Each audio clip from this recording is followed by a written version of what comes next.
Welcome to the Double D Do Business podcast by RLC with your hosts, Dave Evans and Debbie Halls-Evans, where they meet each week with guests and discover ways you can help yourself and others become best version businesses, teams, and people.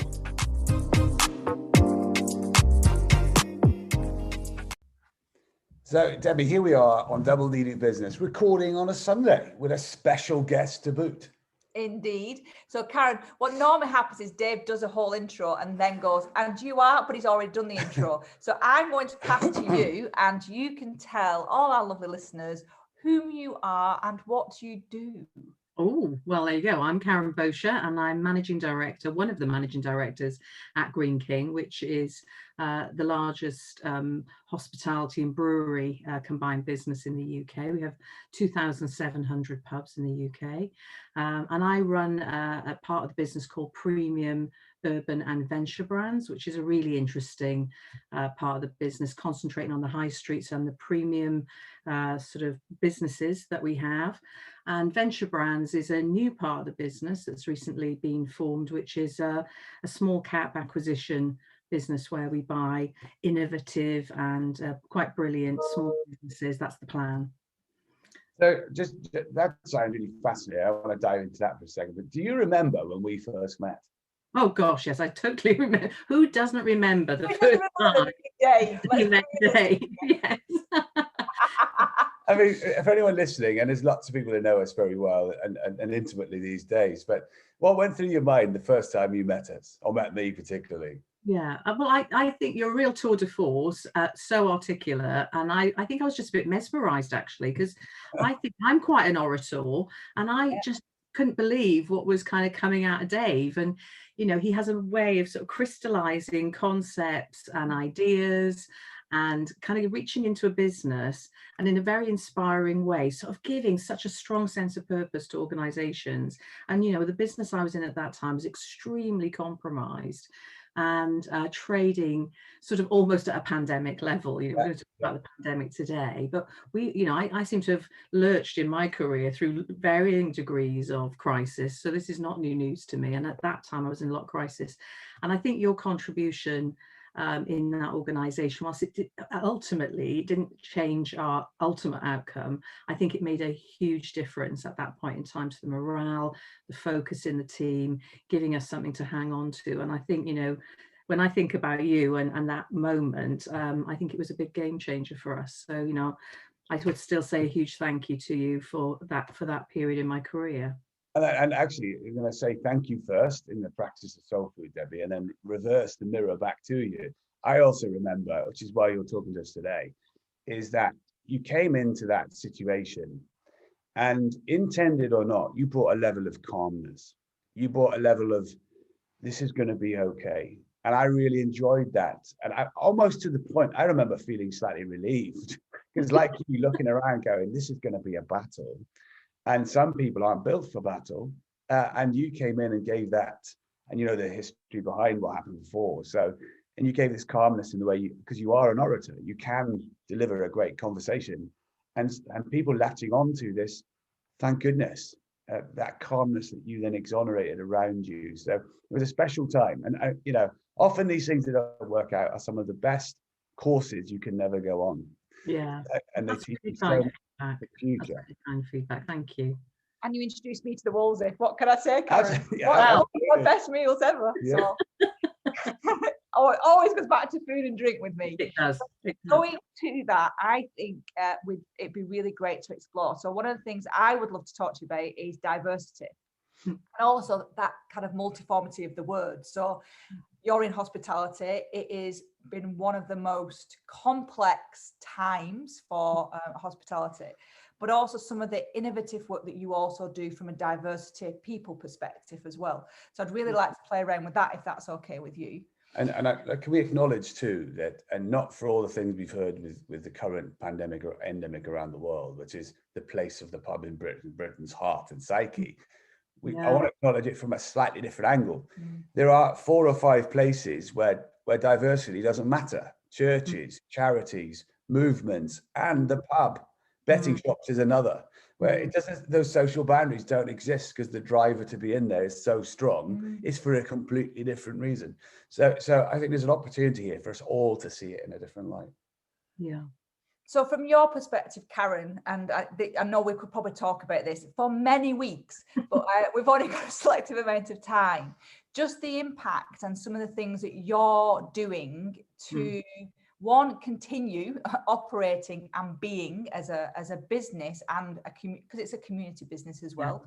Yeah. And some of the things that you're doing and how you're dealing with them, and also your people.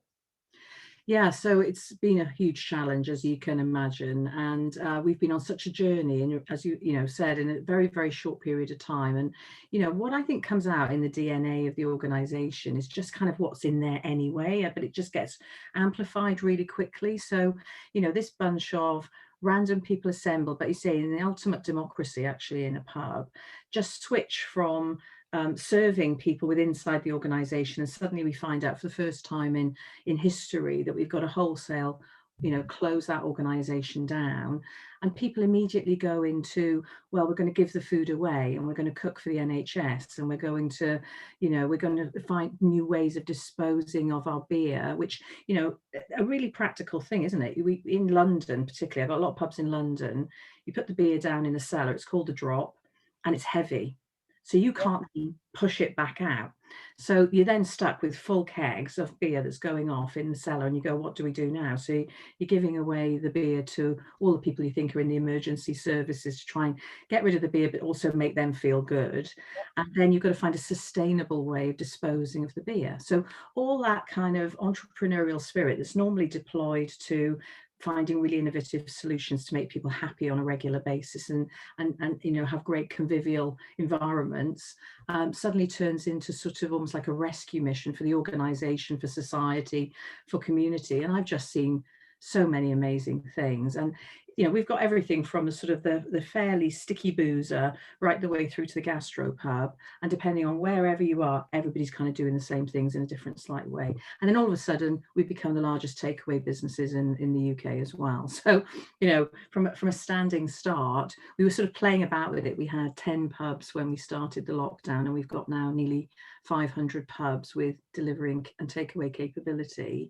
And we managed to mobilize that in 8 weeks, but by the time the guests came back, we had app technology, which meant that people could be safe in our environments, didn't need to leave their seats, where they could order all their beer and drinks and food to their tables.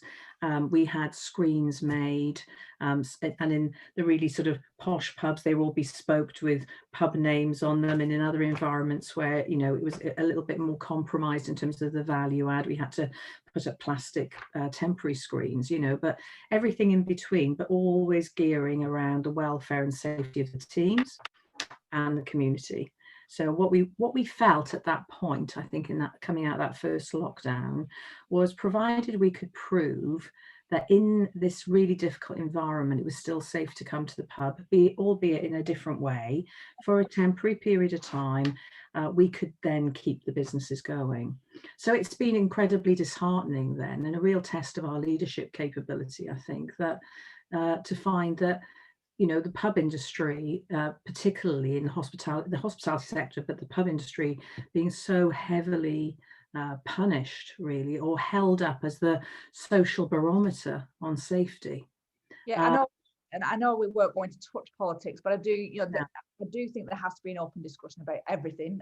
It's my philosophy in life. We should always discuss everything. I do agree, Debbie. We should, because I think we see it all around the world. So if we look at our American base, and as you know, NFC, we work with some really great family CPA businesses where their client mix is so diverse. If you just say to them, which is the sector that's been hurt the most, it's the complete disregard for restaurants, and food institutions and pubs. Yeah, pubs.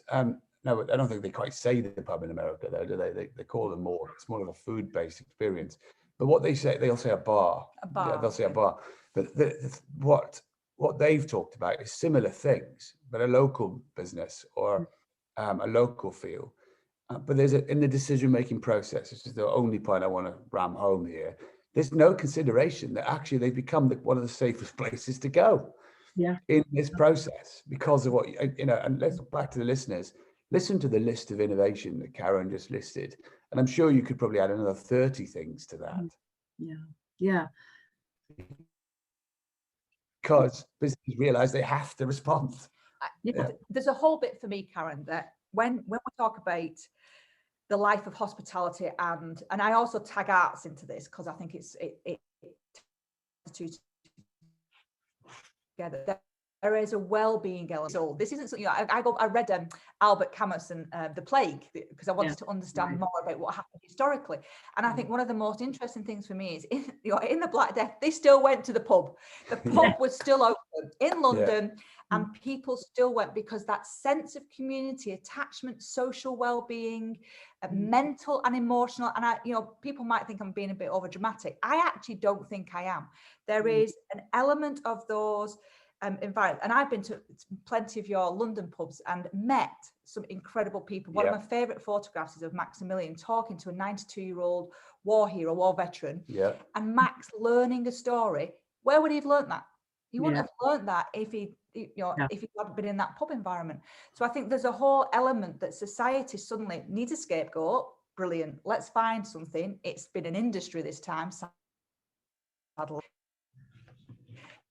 And also the knock-on effect that is having to society, people being disassociated from each other, and the importance of how we need this industry kind of reinvigorated. Here's a challenge, Debbie. I think the issue, and maybe Karen, see what you think, because I'm thinking about this literally now, so I could get in trouble here. Is that I think the issue about this exact conversation is the same issue with diversity. So the political agenda drives manipulation to the news streams to make people think certain things. Then they innocently blinking believe them. So when a pub is presented up as the scapegoat, no one is questioning the prejudice that's loaded in that situation. Same issue is in diversity. It's exactly the same behavioural problem. We're going to go politics, but let's go for it. Let's just dive in there. Just dive in. I mean, it's difficult to stay away from it. And the irony is, when we started out, we were, we were taking the government guidance because it wasn't in law at that point. And we were saying, let's go better than that, because we wanted to prove that this was still a safe place to be. And if you go back to the science, if you go to the science about how are decisions being made, it's just very, very marginal things that they have decided to do. And let's just say the decision takers as opposed to the politicians. I think there's a number of agencies that are involved in these conversations. And it's small things that for them are probably inconsequential. 10 p.m. curfew being one, having to eat at tables when you're in external environments and mixed households. Those small decisions that might have just been made, I think they were pretty whimsical when you're listening to the reports back now about how much science was involved in that, have made massive differences in terms of our ability to survive. So I think, the responsibility of leadership is to stay close to the front end, because, I'm going out to pubs now a lot, and I went out when it was locked down, and I went out to the pubs when they were shut, and I'm going out now when they're open, and, we're getting feedback from the teams, we're talking to the customers.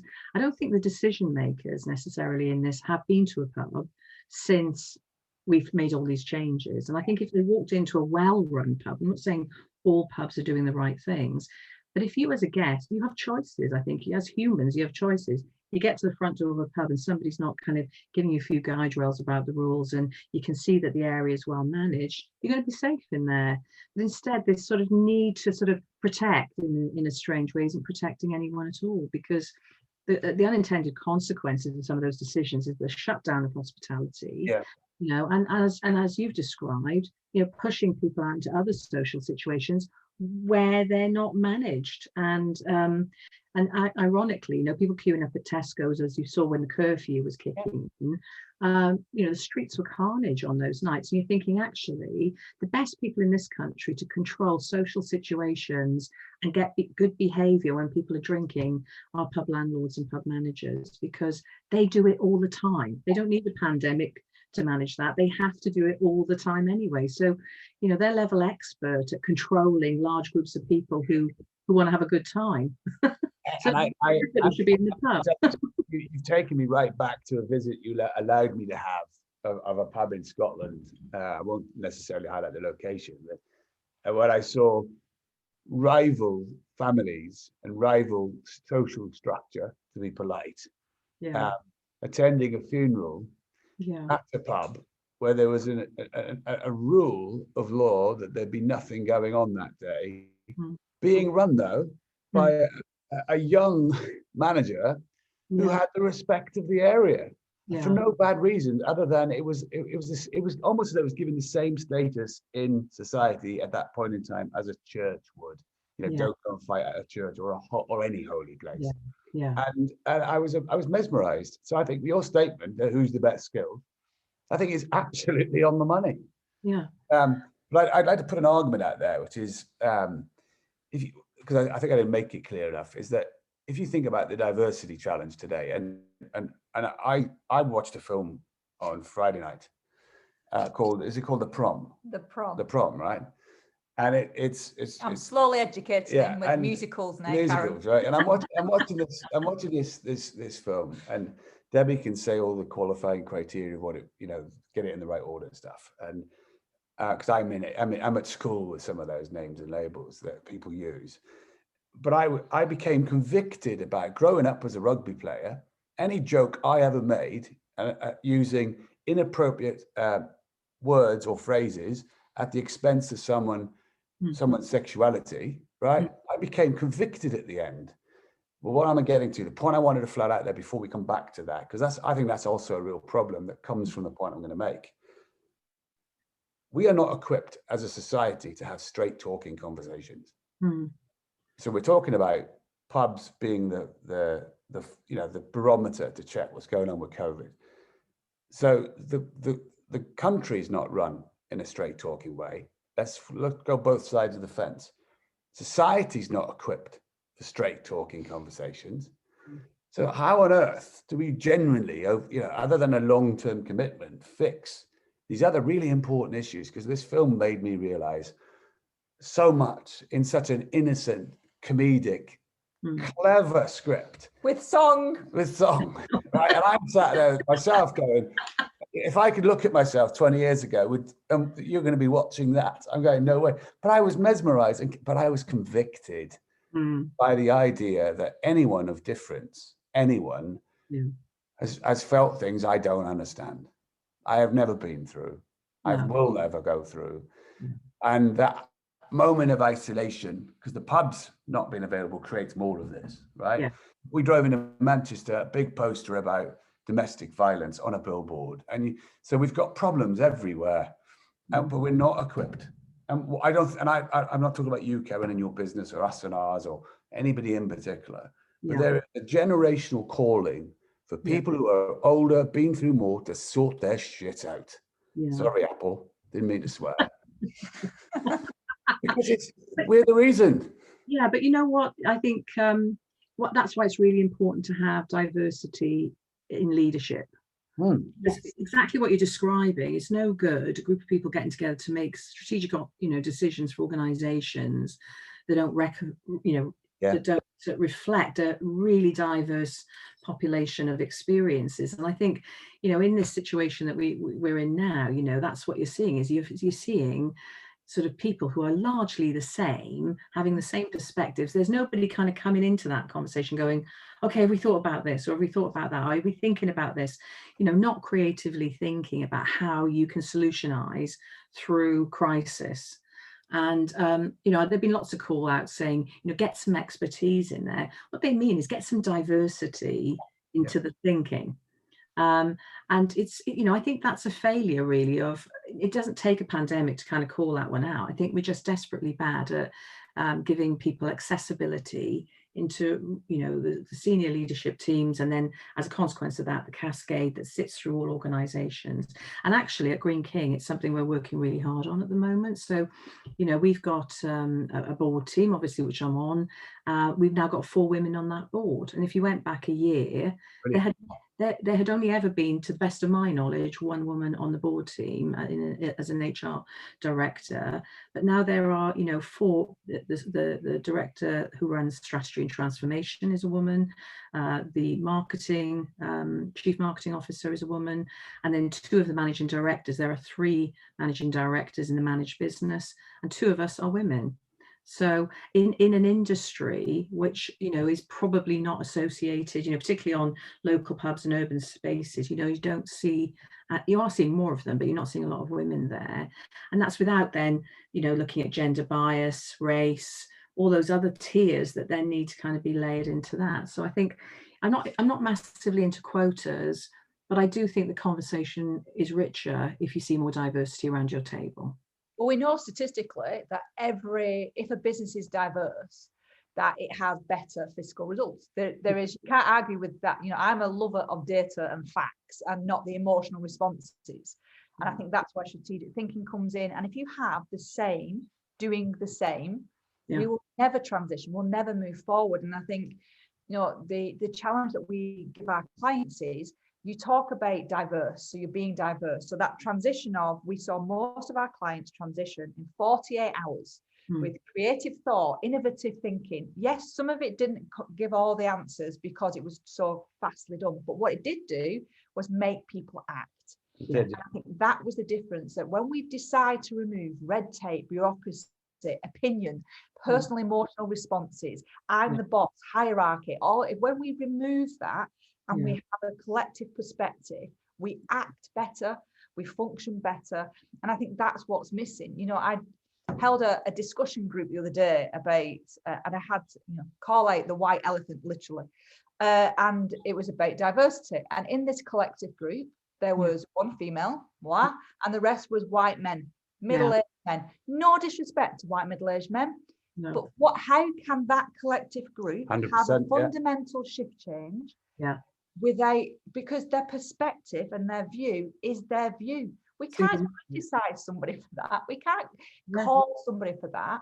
But if you go into diverse places, i.e. one of them being a pub, everybody's welcome in a pub environment. You don't sit there and say that I mean, historically, of course, we were very, we didn't allow people of certain colour even into our community. But now it's the norm. And actually, how do we then make that societal? So there's, you know, this systemic thing that we do. I mean, one of the lovely educational processes that we're going through with my gorgeous husband here is that, you know, the ability to have fun and joke, but not to the detriment of another human being in our, whether we're associated. I have no idea how the world of comedy cleans itself up, because if you think about big tangent, but let's go. It is, because I think about the intention of most people to have a laugh, right, is actually structured because of that. It's that laughter experience. I don't always think it's for any other reason than that. But what's not being cleaned up is what people have in their filters.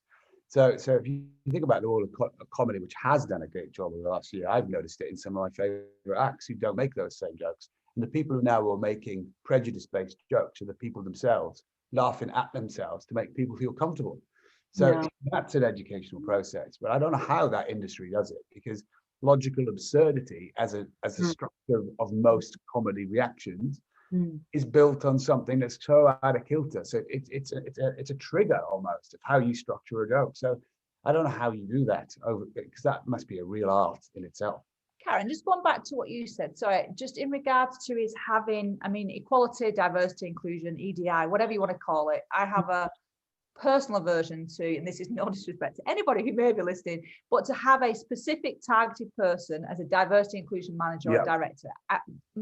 I'm not certain that's the way to go. I understand why businesses do it. We also know statistically and factually that when they do have that type of person in the role, they're the least diverse. Kind of a bit of a data challenge there in regards to we're employing these people, but we're not diverse. So how did Green King recruit, and how do you attract, and how do you, so when you're in a societal or systemic business, because there's loads of industries out there run by middle class white men, no disrespect to them, again, that's just how the business has been formed. How does a business attract somebody? Because there's a barrier already there, isn't there? I can't go into that industry. I can't, they don't take, you know, black people, they don't take you know, people of my sexual orientation, my religious belief, you know, physical ability, mental ability. It's double DD business. Debbie, what is your question? The question is, how did Green King start to change that shift change? You know, to have that female balance is a massive step forward. And Well, as I have 10 seconds for your answer, You've just told me to be really clear. I know, Now but- you're taking over. I know, because I think Karen said something, as she profiled her answer, right, give her 20 seconds extra. She said something a little while ago that was absolutely blooming brilliant. The conversation is richer when diversity is around the table. Yes. That needs repeating. Thanks for that. Karen, your question. oh, well, now I don't know if I can follow that. And I would say we're at the start of our journey, honestly, so it's not about how we've done it, it's how are we starting to do it. And I think I would go top and bottom, right? So at the top of our organization, we have a CEO who I know it's very, very much part of his value and belief system that one of the first things he said to me when he sat me down and sort of said, let's talk about the organization, was kind of, where is everybody? Because he could just see this sort of plethora of people who are very brilliant, but a lot the same. And he was looking for more inclusion, more diversity. And we went on a big conversation about that one. But I was so surprised that, within 10 minutes of meeting him, it was one of the first things he wanted to talk about. So there was always going to be an intent and a change at the top of the organization. I think that's really important. The other piece then, when I say the bottom, and I don't mean the bottom really, but at the sharp end, there are loads of people in your structure who represent different views, come from different backgrounds, have different a different mix of people. And the broader the business goes at that stage, you've got to go find them. And I think at that point, then you bring them in and you start to enable, empower them and promote them so that they are seen. And almost they need to kind of punch above their weight at that point. And we have a number of people who feel very, very sort of. I lead a team in the company called Village Green. Now, because I run the urban spaces, I've got a number of LGBTQ plus venues, and this group was kind of born out of the fact that this is one of the most compromised parts of hospitality. It's closing down at a rate of knots. And I also was kind of walking around the pubs and I radared that we just had loads of gay people working with us and they had no voice, no recognition in the organisation. I said, we run the oldest gay pub in London, the city of Quebec. And we were under siege a little bit because I think the expectation was, as a large corporate organisation, we weren't going to support or sponsor it because, it's a big site right at the top of Marble Arch and, it had a very checkered history. We hadn't really invested in it. We weren't giving it any love. Was Green King going to turn this thing into a standard pub because you could make more money that way? And I felt the opposite. I thought, I've got loads of pubs that all do the same thing. This is unique. This is special. This is a talk point for us. And actually, it really could become a bit of an icon for the team in terms of our inclusion around that. So it literally was a nanosecond of me going, shall we do something around this? And then all these people came together and started to form a bit of a group, and all they wanted was permission. They had it, but they just kind of said, well, can we have some money to do this? Last year we won a Rainbow Award for diversity and inclusion in the LGBTQ plus forum. We are nominated, and that sort of sits with Diva because of our work with the sort of the lesbian community. And we're doing loads and loads of stuff, but it's not coming from the top. It's coming from within. So I think if you've got the intent at the top of the organization and you mobilize the people that you do have, more will come. And the city of Quebec, as I say, from being a very sort of dilapidated old business, has really taken on a life. It's got a phenomenal team there. And it's a real joy. I love sponsoring that part of the business. And they were nominated then for LGBTQ Venue of the Year. We went to the Publican Awards and, we wore our rosettes and everything. And every barman that I went near was just high-fiving me and going, well done, Green King, you're with us, sort of thing. So what joy is that? What hardship is that? I love a mission. I love a cause. And we've got to do more of that. But if you think you can do it top down, you can't. It's got to be grassroots. And then that's the call to action for people then to feel encouraged to join the organisation. And then I think your statistics start to, show that you've got more diversity, a healthy approach to inclusion in your organisation. That's genuine. It's not a forced issue. It's just kind of organic and it's growing. But we have some significant challenges because, as you say, our pubs historically known for being inclusive spaces. Everybody can come in, but you know that it's still quite a big challenge in certain community spaces, particularly where it can be very factionalized. So we've got to deal with it. I have to say, I'm really inspired by what you described, because you played out in my head differently. And right now we're doing, this is going to seem abstract, but it isn't, right? So it played out in my head like this. So we've got this Dollar Dream Club going on at the moment for £1 a week. And we're asking people to stop for only 7 minutes a day. You should be doing 20, but we've compromised at 7 minutes a day to master their world within. And you know, the take up's been good. It's brand new. I think people don't quite believe us that the secret that came up, you know, Rhonda Byrne's successful work and anything like that has all come from this source that we're revealing to the world in modern day English. But because I'm knee deep in that at the moment, making sense of that for people, you maybe realize something, that Green King is doing something that many organizations could learn more about, which is how do you unlock the organizational consciousness from within? Because that's a great question. It's intelligent, and you're doing it. You see, that's what struck me. You used the word within during your mid sentence. If you listen it back, you'll see what you should listen back to this, Karen, and hear what you said.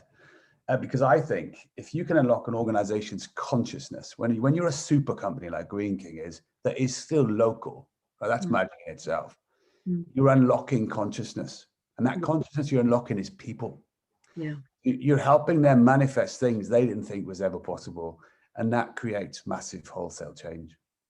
That's what I took from what you said, Karen. Yeah. Well, I agree, and I think that the other thing I would add is that the notion, and a lot of the talk about pubs at the moment is about history, right? About the past, and about how we need to preserve this history. My slant on that is history is today. What pubs will be for the future is now. And we will talk about this time and this lockdown and what happened, and then, you know, what pubs ultimately became as a result of this experience. So, you know, in all of this craziness, and, you know, we are still highly compromised. My belief is that as we emerge out of this, which inevitably we will do, you know, these times will inform the new structure of the pub, about what pubs will mean to people. And what I'm hoping is that they will have never been more important than they are, you know. And when we did open back up in a more meaningful way after the first lockdown, people came back quick. I mean, they really came back quick. That need for socialization, that need for community was massive. And then I think people were starting to appreciate what they saw in other people at a time like they'd never done, because they hadn't gone through a big major world war and all this, but they feel like they have now. Those feelings are there. Yeah. So our ability then as an organization to then inform those structures and say, you know, this is the new collective, this is the new way of socializing. The pub is the barometer of how a health check on society and how people are gathering. How phenomenal is that? You know, people just think we're doing warm beers, warm beers and cold pies, but cold pies and warm beer, and you know, hopefully it's the other way around. Cold beer. Or creating Scotch eggs we were hearing about. And creating Scotch eggs and making Scotch eggs. But actually, it's, you know, I have this idea of sort of a worthiness beyond that, and that's what I love about working in the pub industry, is that you always feel like you're sort of able to inform and sort of influence society. So I think, you know, that idea of inclusion and diversity and community and gathering, and this pub place and it's a space in my head where everybody really genuinely in a 2021 way gathers and works, and it's a really healthy community. Well, how phenomenal would be that if we can bring that about? So 100%. You know, yeah, and I think that's the thing, you know, and that's what kind of keeps you going, because we have a purpose at the top of our organization, which is pouring happiness into lives. And this purpose is really, you know, it really runs through the middle of us. And it's both for our communities and the people who come to us. And that could be London, where you've got a little village, you know, Mayfair is a village, really. There are a lot of people living there, people work there every day. Or it could be, you know, out in Sunderland in a community pub space where they've gone there and their dads and their mums have gone there for years. But, you know, this idea, I think, is a really important one, and I think that's what drives a lot of people in the hospitality space, that, you know, it's not just about cold beer or warm pies. So I'd like to recap two things. First, to validate your belief system about the future, about what you do today and the history. So if you go to Chinese philosophy, poetry, if you go to Socrates in their time, any great historic thinking, right up to to more modern people, in contrast to that, Gandhi's modern, right? So everyone says in one shape or form or another, Debbie, that the best way to create the future is by what you choose to do today.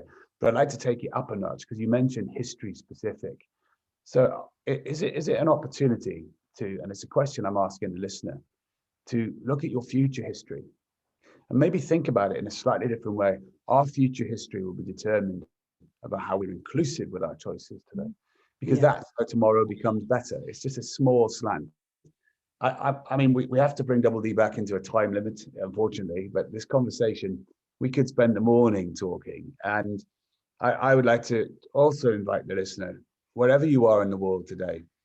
Last week, I spent time putting out a warning, a health warning to people in our broadcasts and media and things I was doing with Daily Dave about our people, when the pressure is off next year in community and in business, are going to be tired. And leaders and leadership groups at all levels of society and business need to be prepared for that. And what a wonderful way to do that is by pouring happiness into lives. And joining Green King, because that's where it's come from. Let's not say, hey, we got this great social idea. We haven't, right? Let's join the Green King ethos.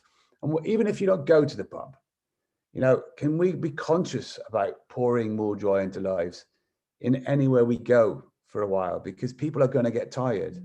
NHS are rolling out vaccination programs that are going to take over a year to get right for the first wave. So, what a toll when they've spent this year fighting the pandemic. So people are going to be tired. Let's start pouring joy into people's lives. Happiness. Yeah. Well, I think happiness is symbiotic with joy. So Karen, is there one final thing you'd like us all to remember as a thought from our conversations today, before Debbie tells us something interesting? Well, all I would say is, support your local, because from my point of view, and I know you've got a really global audience, some people, but whatever your frame of reference is for hospitality, please do come. I'm sure your local pubs, your independent pubs, your Green King pubs are breaking their necks and probably their bank balances to make things safe and welcoming for you. And the biggest thing we need now is for people to come. So in whichever guise you can, please come. Come and keep coming. In the spirit of the movie, build it, Karen, and they will come. Debbie. They will. And I think for me, it's just seeing diversity as an action in all we do. So it's how diverse are my thoughts, how diverse are my actions, how diverse is my language. I think it's, I read this incredible book about white supremacy, brilliant book by Layla. Terrible, come back to me, Odiba. And what ultimately said that this is a lifelong process. This is not, our education process. God, I can go into that one, Karen, is broken. There's I'm not even going into it. But I think this is about us educating ourselves and seeing diversity in all of the actions. The diverse things that people did at the start of this pandemic was incredible. There was some really hugely positive things that we must embrace. We must remember what we've done and how we've moved there. We removed hierarchy, we removed bureaucracy, we took action. And we started to envelope all of these diversity and different perspectives and thinking. We've got to make that how we do life. Whether it's a diverse business, whether it's a diverse acceptance that other people are different than us. Yes, they are, but they're also a human being that we should behave better around and be more diverse in our environments, where we go, how we help, and actually just be better human beings. I agree. Do you know why, Debbie, as we close? I think I listen to some of the education that I'm having at the moment by accident or intentional around inclusivity and equality primarily. And as I look outside my own eyes from the inside, it's really difficult because I don't see difference. So I don't see difference. I look at myself, I'm then white.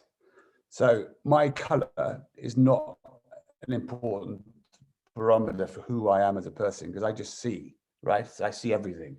So even with that, it's how do we then use that view as opposed to starting with separation, diverse, intentional, splitting things up, and choose to do the direct polar opposites. so that we can see that sameness, see that care for everyone, and give everybody the chance to have that same feature in their life.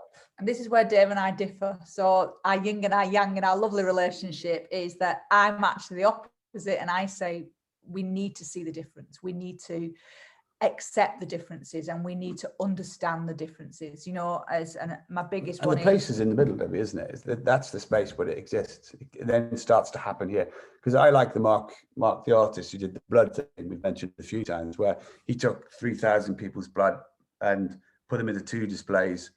Half was immigrants and half was Western people, and displayed the blood as an artistic thing and said, can anybody tell me what the difference is? And I think so I'm coming at it from that perspective, not from any other glorified view.